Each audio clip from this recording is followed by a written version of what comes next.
Welcome back our channel Suma dairy farm. నా పేరు నారాయణరావు పైడి. ఆ, ఈ వీడియో అనేది యాక్చువల్గా అండి, మొన్న నేను లోన్ తీసుకుని డైరీ ఫామ్ స్టార్ట్ చేయొచ్చా లేదా అనే ఒక టాపిక్ కింద వీడియో చేయడం అయితే జరిగింది. అందులో ఆ వీడియోలో కామెంట్ అయితే నాకు జరిగింది, వచ్చిందండి. రిస్క్ ఎక్కువ బ్రో అని ఒక బ్రో అయితే కామెంట్ చేయడం జరిగింది. యాక్చువల్గా డైరీ ఫామ్ అనేసరికి రిస్క్ ఉంటుంది బ్రో. డైరీ ఫామ్ అనే కాదు, ఏ ఫీల్డ్ తీసుకున్నా సరే రిస్క్ అనేది ఉంటది, కామన్.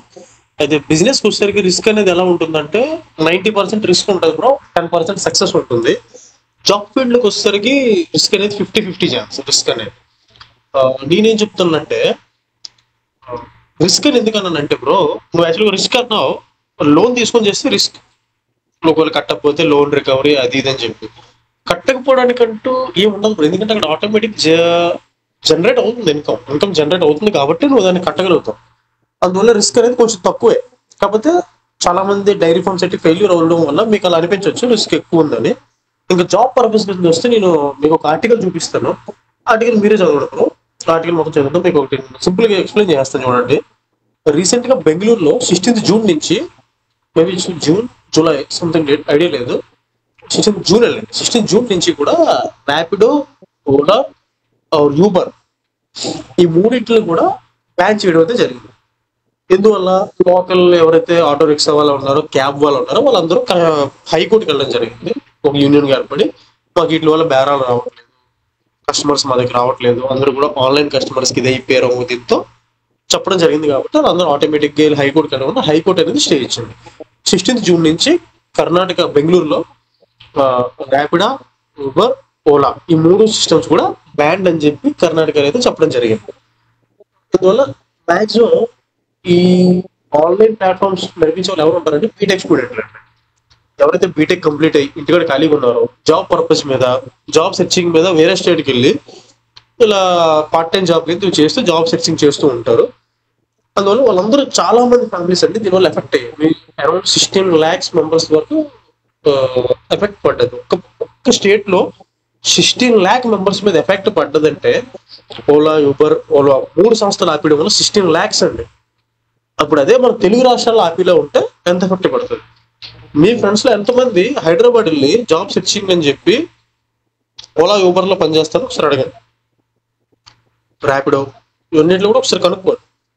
ఎందుకంటే ఇందులో రిస్క్ వాళ్ళకి కూడా ఉంది బ్రో, లేదని అనట్లేదు. ఏ ఫీల్డ్ కూడా రిస్క్ ఉంది. ఇంక రిస్క్ అని వస్తే ఇంకో మంచి టాపిక్ చెప్తా. మీరు రీసెంట్ న్యూస్ చూస్తూనే ఉంటారు నాకు తెలిసి. మాక్సిమం స్మార్ట్ ఫోన్ ఒక్కసారి నేను చెప్పిన వెబ్సైట్ అవి చూడండి ఒకసారి.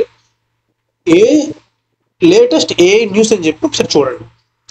ఆర్టిఫిషియల్ ఇంటెలిజెంట్ అని చెప్పి ఒకటి ఏఐ, దాని తలక న్యూస్ ఒకసారి చూడండి. లేటెస్ట్ న్యూస్ ఎలా ఉందంటే, చాలా మంది జాబులు పోయాయి. ఆర్టిఫిషియల్ ఇంటెలిజెన్స్ వచ్చిన తర్వాత చాలా మంది సాఫ్ట్వేర్ ఎంప్లాయ్మెంట్ జాబులు అయితే పూర్తిగా పోయాయి. ఇంకేం చెప్పగలను చెప్పండి? మొత్తం సాఫ్ట్వేర్ ఇండస్ట్రీనే పడుకొస్తుంది ఆర్టిఫిషియల్ ఇంటెలిజెన్స్. ఎవరు తిరగట్లేదు అనుకోకండి. అందువల్ల రిస్క్ అనేది ప్రతి ఫీల్డ్ లో కూడా ఉంటుంది. ఈ ఫీల్డ్ లో రిస్క్ అనేది తక్కువ. డైరీ ఫార్మ్ ఫీల్డ్ యాక్చువల్ గా చెప్పాలంటే రిస్క్ అనేది చాలా తక్కువ. మిగతా ఫీల్డ్ ఉండొచ్చు, 90% అన్నావు కదండి, అంటే 90% అది కూడా నీ మీద ఆధారపడి ఉంటుంది.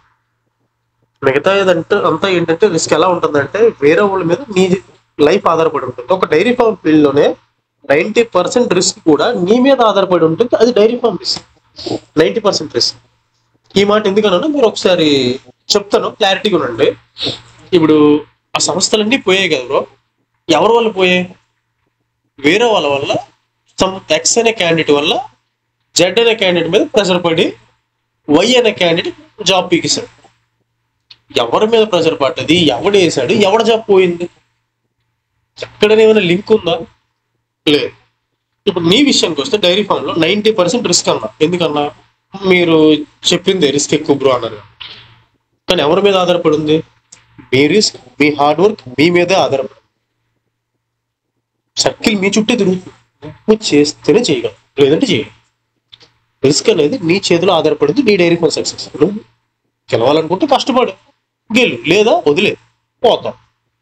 రిస్క్ 90% రిస్క్, 90% సక్సెస్, రెండు నీ చేతిలో ఉంది, వేరే వాళ్ళ చేతిలో అయితే లేదు. కానీ అక్కడ ఎవడో కనిపెట్టిన చిన్నప్పటి నుంచి ఇంజనీరింగ్ వెళ్ళకాల కానీ ఇంజనీరింగ్ చదివి 4 సంవత్సరాలు బీటెక్ లో అన్ని సబ్జెక్టులు ఉండిపోయి పాస్ అయ్యి కింద మీద పడి ఏదో ఒకటి పాస్ అయ్యి కింద కోచింగ్లు అని అవ్వని ఇవ్వని వెళ్ళి నువ్వు జాబ్ తెచ్చుకుంటే ఎవడో ఎక్కడో కనిపెట్టి ఏ తెచ్చి నీ జాబ్ పీకుదు. ఎవడది రిస్క్ అంటావు? వాళ్ళది రిస్కా నీది రిస్కా? నువ్వే చెప్పు. అందరూ కూడా చెప్తాను చూడండి, మన తెలుగు రాష్ట్రాల్లో జాబులు లేవు. డిసైడ్ అయిపోయి అన్ని జాబుల్లో అంటే నార్మల్గా మీకు ఒక సింపుల్ చెప్తా. ప్రతి ఒక్కరికి పెన్షన్ వస్తే ఇయర్లీ ఎంతమంది రిటైర్ అవుతుంది, ఎంతమంది పెన్షన్లు ఇవ్వాలి. కొంత దీని కింద చూద్దాం. స్టేట్ గవర్నమెంట్ అయితే జాబులు మీకు రాలేవు. మెయిన్ రావు అంటే వేరే డిసిప్లిన్ చేస్తానని అయితే అనుకోకండి, లేవు బ్రో. మెయిన్ ఒక జాబ్ నోటిఫికేషన్కి లక్షల్లో కాంపిటీషన్ ఉంది. అంత కాంపిటీషన్ ఎదుర్కొని ఒకసారి నువ్వే ఆలోచించు. రీసెంట్గా అంటే పాతోళ్ళకి అయితే నేను చెప్పట్లేదండి, ఎవరైతే డైరీ ఫామ్ ఫీల్డ్ రావాలనుకుంటున్నారో వాళ్ళ గురించి మాత్రమే చెప్తున్నాను.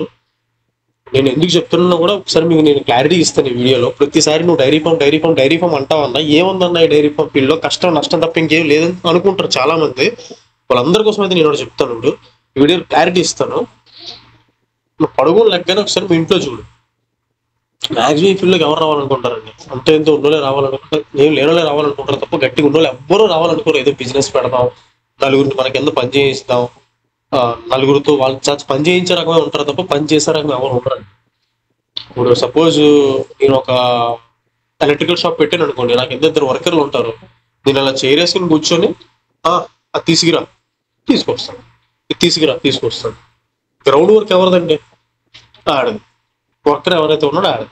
రేపు పొద్దున్నాడు మానేస్తాడు, ఇంకోటి తెచ్చుకుంటాడు, ఆడు గ్రౌండ్ వర్క్ చేస్తాడు. ఏమన్నా నేను చేసేది ఏమైనా లేదు, కుర్చీ చేసుకుని కూర్చోండి. ఎందుకంటే గట్టి పలిసిన ఉండి పెట్టేసా కూర్చున్నా అంతే.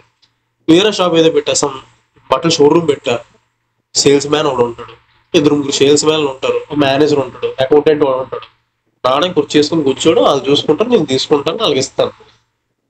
ఈ బిజినెస్ ఎప్పటికైనా ఇలా నడుస్తాయండి 50-50లో. కానీ డైరీ ఫామ్ ఫీల్డ్కి వచ్చేసరికి అంటే నాకు నచ్చిన విషయం ఏంటంటే, మీ అందరికీ డైరీ ఫామ్ ఫీల్డ్కి దిగమని ఎందుకు చెప్తానంటే, లైవ్ స్టాక్ అని ఒక ఫీల్డ్ ఉందండి. దాన్నే మీకు అర్థమైనట్టు చెప్పాలంటే livestock field. Dairy farm, కోల్ ఫార్మ్, మేకలు, గొర్రెలు, పొట్టేళ్ళు పెంపకం, చేపల పెంపకం, ఈ 4 కూడా లైవ్ స్టాక్ కిందకి వస్తాయి. మన శ్రీకాకుళం సైడ్ ఇటువైపు తక్కువ, కానీ ఒకసారి గోదావరి సైడ్ వెళ్ళండి, రొయ్యల చెరువులు ఉంటాయి. లైవ్ స్టాక్ మీద వాళ్ళు ఎంత ఆధారపడి ఉంటారు. ఇన్స్టాలో మీకు రీసెంట్గా వచ్చి ఉంటాయి. గోదావరిలో ఉండి రైలు వేస్తాం, వస్తే కోట్లు లేదా ప్యానాలు. సేమ్ లైవ్ స్టాక్ అనేది ఎలా ఉంటుందండి అంటే చెప్పుంటే నేను చేస్తుంది. ఎంత పెద్దోడైనా డైరీ ఫామ్ పెట్టిన తర్వాత 10 మంది వర్కర్లు ఉన్నా నువ్వు దిగుతావు, నువ్వు చేస్తావు. ఇది నా ఓన్ అనుభవం, వేరే వాళ్ళది అయితే కాదు. నేను 10 మంది వర్కర్లు నువ్వు పెట్టినా సరే నువ్వు దిగుతావు, నువ్వు చేస్తావు. ఎందుకు? ఆ ఫీల్డ్ అలాంటిదండి, లాగేస్తుంది. ఎంత వద్దు అనుకున్నా సరే ఆ ఫీల్డ్ లాగలేదు. ఒకసారి పెట్టి చూడండి, ఆటోమేటిక్ లాగేస్తుంది. వద్దనుకుంటే వదలలేదు. ఎందుకంటే అవన్నీ కూడా మీకు ఈ విషయం నేను ఎందుకు చెప్తున్నానంటే, వేరే ఫీల్డ్కి వచ్చేసరికి ప్రాణం లేని జీవులు, ప్రాణాలు లేవండి, అది వస్తువులు. అట్లా పెద్దగా మనకి అంత ఎఫెక్షన్ ఉండదు. కానీ ఈ ఫీల్డ్కి వచ్చేసరికి కళ్ళ ముందే నడుస్తూ తిరుగుతూ ఉండేవి కాబట్టి ఒక ఎఫెక్షన్ ఉంటుందండి వీటికి మనకి. వీటిని నేను అలా వదిలిస్తే అవ్వదు కదా. సరే వర్కర్ చేయలేదు, ఆడు చేయలేకపోతాడు, నేను కొద్దిగా హెల్ప్ చేస్తా. అరే ఆడెక్కడో ఉన్నాడు, వేరే పని చేస్తాడు, ఈలోపు ఇక్కడ ఇబ్బంది అవుతుందేమో, నేను చేస్తా. అంటే ఎగ్జాంపుల్ చెప్తున్నా, వర్కర్ సంథింగ్ ఒక ఆకు పాలు తీస్తుండే, ఈలోపు దూడకి దేనికో ఒకదానికి మీరు పాలు పట్టించాలి, వదిలేద్దామని చెప్పి అరుస్తుంది. మీ మనసు అప్పుదండి, ఆటోమేటిక్ మీరు వదిలేస్తాం. వర్కర్ వస్తాడు కదా, నాకు వర్కర్ ఉన్నాడు కదా, ఆడు వేస్తాడు అనే యాటిట్యూడ్ అయితే మీరు ఉండరు. అది అక్కడ తీసిరా, ఓకే వస్తారు, 10 నిమిషాలు కూర్చోండి. ఈ యాటిట్యూడ్ అక్కడ ఉంటుంది, ఇక్కడ ఉండదు. ఎందుకంటే ఇది లైఫ్ స్టైల్. అందుకోసం నేను మరీ చెప్తున్నాను, ఈ ఫీల్డ్లో ఉండే ఎఫెక్షన్ అలాంటిది. సక్సెస్ అవ్వాలంటే మీ హార్డ్ వర్క్, ఫెయిల్యూర్ అవ్వాలన్నా మీ చేతనంటాం. ఈ 2 అయితే పక్కా ఇందులో కీ రోల్ ప్లే చేస్తాయి. ఇది రిస్క్ అంటారా మీకు ఆల్రెడీ చెప్పా. చిన్నప్పటి నుంచి కష్టపడి చేసిన జాబులకే ఒక ఇది లేదు. ఇది బిజినెస్ అటు ఇటు ఉంటుంది కాదు, అది చెయ్యండి. చేస్తేనే కదా తెలుస్తుంది అట్టా ఇటా అనేది. ఇటా అనేది మనం చేస్తే మన దగ్గర ఆధారపడి ఉంటుంది. మనం చూసుకుంటాం. కష్టపడిన దేవుడు ఎప్పుడు తోడు ఉంటాడు. నేను బాగా నమ్ముతాను. దేవుడు నమ్మండి, దేవుడు ఒకవేళ లాస్ వచ్చిందా ఆపండి, ఆగిపోకండి. ఎందుకన్నానంటే ఓకే, ఏ ఫీల్డ్ అయిన తర్వాత కూడా లాస్ అనేది మీకు నేను చెప్పిందే, అది మీ నిర్లక్ష్యం లేదా మీ వర్కర్ నిర్లక్ష్యం వల్ల డైరీ ఫార్మ్ ఫీల్డ్ కూడా ఇది జరుగుతుంటుంది. ప్రతి ఫీల్డ్ కూడా రిస్క్ అనేది మీకు ఆల్రెడీ నేను చెప్పేసిన, జాబ్ అనే రిస్కే, ఇదైనా రిస్క్, ఏం లేక ఖాళీకి ఇంటికడ కూర్చున్నా రిస్కే. రిస్క్ అనేది ఉంటుంది, రిస్క్ లేదా లైఫ్ కదలదు. రేపు పొద్దున్న ఎలా గడుస్తుంది అనే దీని మీద అందరూ పరిగెడుతున్నాం, అందరూ ఆ దీని మీద పరిగెడుతున్నాం. రేపు ఎవడ ఫోన్ వస్తుంది, ఎవరికి ఎంత కట్టాలని దీని మీద ఉంటారు. 1000 రూపాయలు సంపాదించినప్పుడు 100 రూపాయలు కట్టాలి, 1,00,000 రూపాయలు సంపాదించినప్పుడు 10,000 కట్టాలి, కోట్లు సంపాదించినప్పుడు లక్షలు కట్టాలి. రేపు ప్రతి ఒక్కటి లైఫ్ అలాగే పరిగెడుతుంది. ఈవెన్ మీకు ఒక సింపుల్ ఎగ్జాంపుల్ చెప్పాలంటే, మీకు తెలిసిన జాబ్ హోల్డర్ని మీరు ఎవరినైనా చూడండి, ఈవెన్ 5th డేట్ దాటిన తర్వాత 6th డేట్ చూడండి, ఒకసారి అడగండి. 6వ తారీఖులో వాళ్ళకి పడిన శాలరీలో వాళ్ళకి మిగిలింది ఎంత కనుక్కోండి ఒకసారి. మీరు ఒకసారి, నేను అంటానని కాదు, మీ దగ్గరలో మీ ఫ్రెండ్స్లో చాలా మంది జాబ్ చేసిన వాళ్ళు ఉన్నారు కదా, 5 మీరు ఫస్ట్ సెకండ్ కాదు 5th ఒక దాటిన తర్వాత 6th ఒక 2,000 అడగండి. ఏ ఒక్కరైనా ఇస్తారేమో, మళ్ళీ 1 అవర్లో ఇచ్చేస్తున్నాను అడగండి. ఎవరి దగ్గర ఉండవండి 6వ తారీఖు దాటిన తర్వాత, ఎందుకంటే ఈఎంఐలు క్రెడిట్ కార్డ్ నువ్వే పోతున్నాయి. ఆడు జాబ్ చేస్తుంది దీన్ని పోషించడానికి, అంతమించి ఏం కాదు. మనం జాబ్ చేస్తుంది ఎవరి కోసం? క్రెడిట్ కార్డు వాళ్ళని, బ్యాంక్ వాళ్ళని, వీళ్ళు పోషించుకోవడానికి, అంతమించి ఏం లేదు. అందువల్ల ఒక రిస్క్ ఉంటుంది. ఒకవేళ మీరు ఎప్పుడైతే ఫెయిల్యూర్ అవుతుందని మీకు అనిపిస్తుందో ఆగండి, అక్కడే ఆగండి, ఆగిపోకండి. రెండింటికి తేడా చెప్తాను చూడండి ఒకసారి. ఆగండి నేను ఎందుకన్నానంటే, 10 ఆవులతో స్టార్ట్ చేసినాడు, కొద్ది లాస్ వస్తుంది బ్రదర్, నేను ఎక్కడో నాకు తేడా జరుగుతుంది, అది ఏ విషయంలో అనేది తెలియట్లేదు అన్నప్పుడు 5 ఆవులకు రండి, ఆపకండి.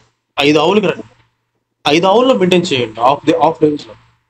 10 ఆవుల్లో మీకు అయిన లాస్ 5 ఆవుల్లో తగ్గించినప్పుడు ఎక్కడ అవుతుందని రెక్టిఫై చేయండి. 15 ఆవులతో కంబ్యాక్ ఇవ్వండి. మీరు ఆగినట్టు, ఆగిపోవడానికి చెప్తాను చూడండి. వచ్చిందా బ్యాంక్ ఈఎంఐ, దానావాళ్ళ డబ్బులు ఏ రావట్లేదు, ఎత్తేద్దాం, 10కి 10 తీస్తారు, ఖాళీ షెడ్, పచ్చగడి పొలం, అంతమించి ఏం లేదు, 4 నవ్వులు పోవాలి. ఏముంటుందండి, మీరు పెట్టేటప్పుడు మీ గుమ్మం చుట్టూ ఒక 10 దూరాలు తెరుచుకుని చూస్తాయండి, వీడు ఏం చేస్తుండా, డైరీ ఫామ్ పెడుతుండా. ఇది పర్సనల్ జరిగిన అనుభవమే కాదు, ప్రతి ఒక్కరికి నేను జరిగిందో చెప్తాను. మీరు డైరీ ఫామ్లో 10 ఆవులతో డైరీ ఫామ్ మెయింటైన్ చేస్తారంటే మీ ఊర్లో 100 గడపలు మీ చుట్టూ తొంగి చూస్తే 24 గంటలు రాసుకొని పెట్టుకోండి. వీడు ఎప్పుడు దిగిపోతాడా, ఎన్నాళ్ళు మెయింటైన్ చేస్తాడా, ఎంత సంపాదిస్తాడో ప్రతి ఒక్కటి చూసేస్తాం. ఈయన మించిన లేడా, డైరీ ఫామ్ పెట్టుకున్నాడు, ఇలాంటి చాలా మాటలు వస్తాయి. చూడుబుడి మాటలు అక్కడెక్కడ చెప్పిన వాళ్ళు, మనకు తెలియకుండా మన తల్లిదండ్రులకు ఎక్కించిన వాళ్ళు ప్రతి దగ్గర ఉంటారు, మన చుట్టూనే ఉంటారు, తెలుసుకోలేము. అవన్నీ ఎదురు చూస్తాయి. మీరు ఆగిపోయారు అనుకోండి, ఆగిపోవడం అంటే పూర్తి తీసేయడం. మళ్ళీ చెప్తున్నా, ఆగడం, ఆగిపోవడం. ఆగారు అనుకోండి, 10 నుంచి 5 అయ్యాయి అనుకోండి, వాళ్ళకేం తెలియదు. ఇప్పుడు వాళ్ళకి తెలిస్తే వచ్చే లాస్ ఏముంది అంటే చాలా పెద్ద లాస్ అండి మనకి. ఆ విషయం నేను ఇప్పుడు చెప్తాను. నాకు తెలిసింది అనుకోండి, పూర్తిగా 5 ఆవులు వచ్చాము, రోజు వెళ్తారు, మీరు పని చేస్తుంటారు, ఒక కంబ్యాక్ వస్తుంటారు, ఎక్కడ జరిగి ఏమైంది తెలుస్తుంటది, కంబ్యాక్ 15 ఆవులతో మీరు ఇస్తారు సక్సెస్ చేసుకోండి. ఎందుకంటే 10 ఆవుల దగ్గర మీకు ల్యాండ్ రెక్క 5 ఆవుల దగ్గర అయితే దొరుకుతుంది కదా, ఏమైంది ఏంటి అయింది అనేది. 10 ఆవుల దగ్గర మీకు తెలియలేదు, 5 ఆవుల దగ్గర మీకు తెలుస్తుంది ఏమైంది, ఎందుకు అయింది, ఎంత అయింది. ఇప్పుడు అదే లెక్క ఆగిపోయారు పూర్తిగా మీరు ఆగిపోతే మీకు ఎలా ఉంటుంది చెప్పండి. వాళ్ళందరూ, నేను ఆ రోజు చెప్పా, వాళ్ళు వినలే, ఆ రోజు చెప్పా, వాళ్ళు వినలేదు. మన ఇంటికాడ చెప్తుంటారు, అక్కడిక్కడ చెప్తుంటారు, ఛాలెంజ్ చేస్తారు, 10 మందిలో నవ్వుల పాలు చేస్తారు. అందువల్ల ఆగిపోకండి, ఇంకా డిప్రెషన్లోకి వెళ్తాం. ముందుకు వెళ్ళండి. కంబ్యాక్ ఎలా ఇవ్వాలంటే, మీరు ఇప్పుడు ఒక ఆర్టికల్ ఇప్పుడు చూపిస్తాను చూడండి, అసలు అయింది చాలా కామెడీ. ర్యాపిడో స్విగ్గీ జొమాటోతో పోటీకి వస్తుంది. ఎలా సారీ, నిన్నటి వరకు ఒక ఆగిపోయే ప్లాట్ఫామ్, ఒక పెద్ద సంస్థ నిన్నటి వరకు పూర్తిగా ఆగిపోయింది. ఈరోజు స్విగ్గీ ఆల్రెడీ ఉన్ని సంస్థలతో పోటీతో తక్కువ రేటుకి ఫుడ్ డెలివరీకి వచ్చింది. ఒక్క 2-3 days ఏమైందంటే, కొద్దిగా ఒంట్లో బాగాలేదండి, అనుకోకండి. 2-3 డేస్ ఏమైనా ఉంటుంది, ఒక 3 డేస్ ఆపి రెక్టిఫై చేశారు మొత్తం. 3 డేస్లో మొత్తం రెక్టిఫై చేశారు. అలా అయింది, ఏమైంది, ఓకే ఈ విధంగా మనం నడిచిపోయారు. మనం వేరే విధంగా వెళ్దాం. ఈ విధంగా ఇప్పుడు మీకు అర్థమైనట్టు ఎలా చెప్పాలంటే ఒకసారి చెప్తాను. ఆపేశారు. ఏ ప్లాట్ఫామ్ ఆపారు? ట్రాన్స్పోర్ట్ ట్రావెల్స్ పరంగా ఆపేశారు. మోటార్ యాక్ట్ రూల్ ప్రకారం ఇది కరెక్ట్ కాదు, ఇలా చేయడం కరెక్ట్ కాదని ఆపారు వాళ్ళు. ఇప్పుడు ఆల్రెడీ స్విగ్గీ జొమాటో అనేది డెలివరీ ప్లాట్ఫామ్గా ఉన్నది. ర్యాపిడో ఏం చేసింది? నా దగ్గర 10 మంది ఉన్నారు, ఆ 10 మంది నేను దగ్గర మనుషుల్ని తిప్పారు.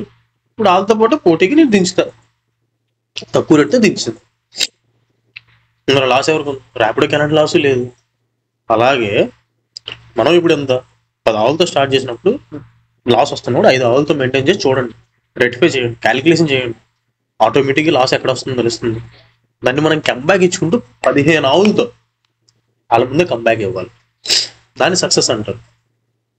అది మెయింటైన్ చేయండి, ఎక్కడికి కాదు.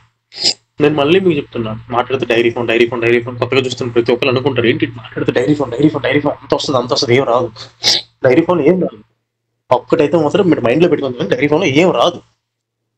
అయినా సరే ఎందుకు అంటుందంటే, మీరు ఇప్పుడు ఏ బిజినెస్ పెట్టుకున్నా మీకోసం చెప్తాను ఒకటి, మీరు డైరీ ఫామ్ పెడితే నాకు వచ్చేది ఏం లేదండి. అయినా సరే మీకు డైరీ ఫామ్ అని నేను ఎందుకు అంటానంటే, సపోజ్ ఇప్పుడు డైరీ ఫామ్ వదిలేసి నేను ఒక ఎలక్ట్రికల్ షాప్ పెట్టాను. నాకు మీరు చెప్పినట్టు నా గూడ్స్ అనేది నేను దేనికి వాడగలను? Only electrical items. దానికి తప్ప నేను ఇంకో దానికి వాడలేను కదా. లక్షల్లో పెట్టుబడి, అదైనా మినిమం 10 లక్షలు 15 లక్షలు లేకన్నా అయితే ఉండదు. దాన్ని కూడా నేను దేనికి వాడగలను? ఓన్లీ ఎలక్ట్రికల్ ఐటమ్ గూడ్స్తో మాత్రం వాడగలను. సపోజ్ సిమెంట్ బస్తాలు, ఐరన్స్ పెట్టాను, ఏ ఫీల్డ్కి వాడగలను? కాంట్రాక్ట్ ఫీల్డ్, ఓన్లీ కాంట్రాక్ట్ ఫీల్డ్కి వాడగలను, అవునా కాదా? ఒక ఎరువుల షాప్ పెట్టాను, దేనికి వాడగలను? ఓన్లీ ఫెర్టిలైజేషన్, దీనికి మాత్రం వాడగలను. ఎరువులు అమ్మడం, విత్తనాలు అమ్మడం, ఇంతకుమించి ఇంకేమైనా చేయగలనా? పొద్దు నుంచి సాయంత్రం దాకా కూర్చుంటే అదే చేయగలను. నా పక్కన ఇంకోటి షాప్ ఓపెన్ చేశాడు అనుకో, నాకన్నా 10 రూపాయలు తక్కువ రేటుకి ఇస్తే ఇప్పుడు దాకా నేను కస్టమర్లు అందరూ నా దగ్గరికి వెళ్ళిపోతాను. మనం ఏం చేస్తాం అంటే దాన్ని ఎలా చూసామంటే దానికి అనవసరం, రూపాయి తక్కువకి వస్తుంది అక్కడికి వెళ్ళిపోదాం అంతే. ఇదే ఆలోచిస్తారు జనాలు. డైరీ ఫామ్ ఫీల్డ్లో మీకు అది లేదు. అందుకే నేను డైరీ ఫామ్ అంటాను. సక్సెస్ అవ్వడానికి నేను చెప్తాను, ఏదో కోట్లు వస్తాయని, లక్షలు వస్తాయని నేను చెప్తాను, కానీ సక్సెస్ అయ్యే రేట్ ఏదైనా 90% ఉంది. ఫెయిల్యూర్ 90% ఉంటే సక్సెస్ కూడా 90% ఉంది, అది చెప్తాను చూడండి.